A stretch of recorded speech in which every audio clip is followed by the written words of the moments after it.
All right, it's my turn to give you my top 3 time management tips from a top coach. So I'm Lauren Duke, and I wanted to just kind of blaze through it because this is just the way my day flows. And so I'm not the best at time management, but I will say that I'm getting better all the time. And for me, that is a victory. So my top tip number 1 is, and it's not really one of the tips, so let me clarify that. Have a flow. Okay, so know how your day's supposed to go first off, even if that's a map of your day, but have it in your head. This is how my day's supposed to go, because then when something's off, you feel it. So that's not even number 1. So number 1 is start your day with personal development. Honestly, when I don't, I feel it. And if I allow myself to check something, check a group, check a message, I know that I'm off.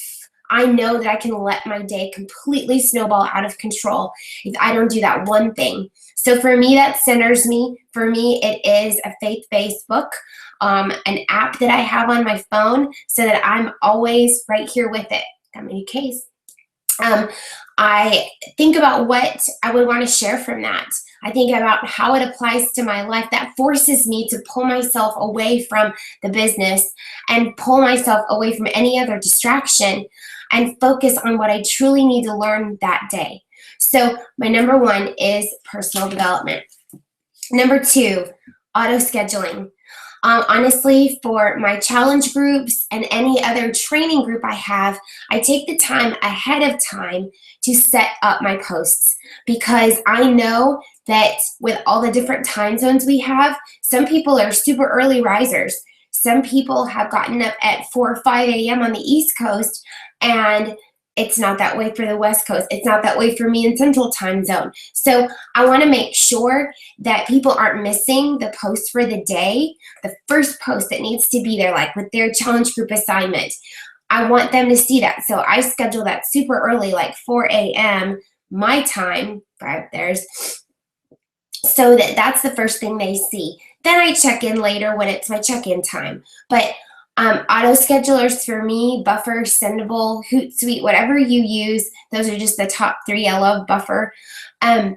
Those are super important to me, because when I have an idea, no matter where it is, what time of day it is, I can use my phone to put that idea in and save it for a later date. I can post it to whatever group, and I can schedule that for some other time.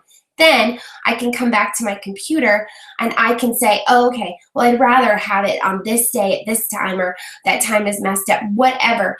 But I use those so much. I use notes because I'm constantly thinking about things, but having a place to put those ideas so that you can schedule them out really saves me a lot of time. And sometimes I go to think about my day and I've already got 3 or 4 ideas already in there, and I might shuffle them around, but whatever. Then I can add my real-time post in there amongst those other things that have come up in, the past. So that's number 2. Number 3, and again, I'm still working on this, and it's something that is constantly evolving. Be okay to tell people no. That means your coaches and your customers, like, no, not right now. I'm with my kids. Or no, not right now. I'll be checking messages later tonight. So look for a message from me then. It's also super important to tell people who have messaged you, this is up to you, if you know you're going to be gone the entire day. I just do a quick, hey, I've seen your message. I'm out with my kids. I'm going to check in with you later. Just to let them know they're validated, just to let them know you've seen their message, you're not blowing them off. Some people, when they're ready, they're ready. And so you don't want to miss that opportunity to have a great conversation with them. But just being honest and open and saying, you know what, I'm a mom too. I have a life too. So I want to make sure that you understand you're important to me and our conversation is important to me, but I kind of need to do this right now. That's okay. So real quick, those are my top tips for time management from a top coach. Have a flow.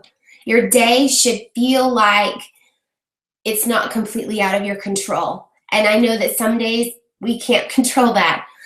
I wake up, we have a conversation about what does our day look like? What do we have after school? What sports do we have? Who's taking who? It's just good to get it out there. My husband, this morning I said, okay, we have orthodontist appointments. I'm going to take care of that after school. And then Jackson has a baseball game and Taylor has soccer practice. I'll take soccer so that you can coach and we'll meet you there. We know what's supposed to happen. So the rest of the day, I need to schedule out what I need to do for my business so that I am not conflicted when it comes to family time.